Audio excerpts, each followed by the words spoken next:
ពេលដែលសង្គ្រាមបានស្ងប់បានចប់តើចង់ធ្វើមិនគេចង់អរគុណទៅបងកងទ័ពដែលបានការពារទឹកដីការពារជាតិដោយការពារពួកខ្ញុំអីចឹងគេថាគេហៅទៅធ្វើទាហានហ្មងឲ្យគាត់ទៅឲ្យបងណាចាដើម្បីគាត់ការពារជាតិអូខេចាហើយបែបកម្ពុជាជាហាងទូរស័ព្ទរបស់បងប្អូនអាចຕົកចិត្តបានសម្រាប់ iPhone មួយទឹកគឺយើងមានធានា3ខែដូចថ្មីគ្រប់ស៊េរីទាំងអស់តែម្ដងបងប្អូនទាំងនេះថ្ងៃនេះគេខ្ញុំចង់មកសួរពួកគាត់ថាតើសង្គ្រាមបានស្ងប់តើពួកគាត់ចង់ធ្វើអីមុនគេបងចង់ដឹងថាគាត់និយាយអីគឺយើងទៅសួរគាត់ទាំងអស់គ្នាបាទដោយសារខ្ញុំមានអារម្មណ៍ថាខ្ញុំចង់សួរពួកគាត់បាទសួរបងបាទបងមកពីណាដែរបងមកពីពេញបងមកពីភ្នំពេញបងណាចាមកម៉ាននេះបង3នាក់មក3នាក់បងអូខេមកមានអារម្មណ៍មិនអាចchơiសមុទ្រធ្វើchơiសមុទ្រសបាយណាឃើញមានរត់ដល់មុខជូជូមែនវត្តសាយបងប្អូនបាទអូឈ្មោះដែរឈ្មោះសៃលាក់តែឃើញហ្នឹងលាក់ទៅពេលយប់តាអូលាក់ទៅពេលយប់ណាអូខេអញ្ចឹងបងមកលើកទីម៉ានដែរបងមកchơiសមុទ្រមកលើកទី2អីច្រើនដងហើយផ្ទះពូនៅហ្នឹងផ្ទះពូនៅហ្នឹងចាអូបងប្អូនបាទបងគាត់មានបងប្អូនផ្ទះនៅខេត្តកំពតបាទអញ្ចឹងបងប្អូនដឹងថាមួយយ៉ាងនេះកំពុងតែទុះសង្គ្រាមមែនទេអូខេហើយបងចង់សួរថាពេលដែលសង្គ្រាមបានស្ងប់បានចប់តើចង់ធ្វើមិនគេចង់អរគុណទៅបងកងទ័ពដែលបានការពារទឹកដីការពារជាតិដោយការពារពួកខ្ញុំអីចឹងព្រោះម៉ែខ្ញុំនៅចិត្តព្រំដែនចិត្តព្រំដែនណាចាបងនៅប៉ោយប៉ែតបាន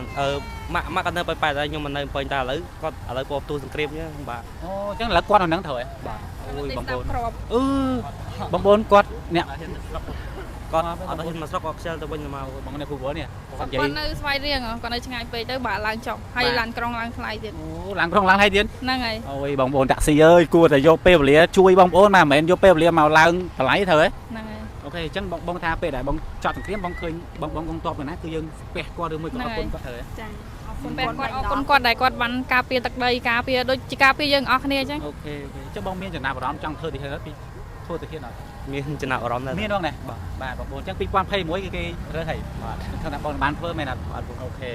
ឡូវយើងបញ្ចប់ត្រឹមនេះប៉ុន្តែចង់សួរពីចំណាប់អារម្មណ៍បាទចំណាប់អារម្មណ៍របស់គាត់បាទស្រីគាត់ថាខេត្តកំពតកន្លែងណាដែលស្អាតជាងគេនៅកែបកែបមិនកំពតណាអើច្រឡំនៅសេសមុទ្រហើយនៅកន្លែងនោះហ្នឹងខៃគេអត់ស្គាល់ហ្នឹងហើយទឹករំការរំទៅហ្នឹងហើយទឹកកន្លែងផ្សេងទៀតដែរទៅមានព្រៃកោងកាងអូខេច្រើនណាស់តែអត់ស្គាល់ឈ្មោះខ្ញុំបាត់មកខ្ញុំអត់ទៅស្គាល់អត់ទៅស្គាល់ខ្ញុំអត់ទៅស្គាល់មកបងទាំង3នាក់បងប្អូននេះឬមួយក៏មានក៏ជាអីដែរប្តីខ្ញុំបងខ្ញុំបងស្រីណាចាអូចុះបើប្តីគេចាប់ទៅធ្វើទាហានហ្មងទៅឲ្យទៅទៅអូមិនចាប់ទេគេថាគេហៅទៅធ្វើទាហានហ្មងឲ្យគាត់ទៅឲ្យបងណាចាដើម្បីគាត់ការពារជាតិអូខេចាតែពេលអត់មានគាត់ការពារជាតិអត់មានការពារស្រីនេះត្រូវហ្នឹងហើយ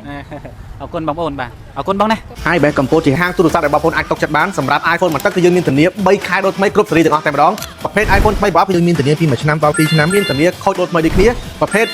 MacBook ឬក៏ iPad ឬក៏ Apple product ផ្សេងៗទាំងអស់អាចមករកបាននៅ iBest កម្ពុជាមានទីតាំងស្ថិតនៅលើផ្លូវធំស្ពាន3អត់ពិបាករកទេ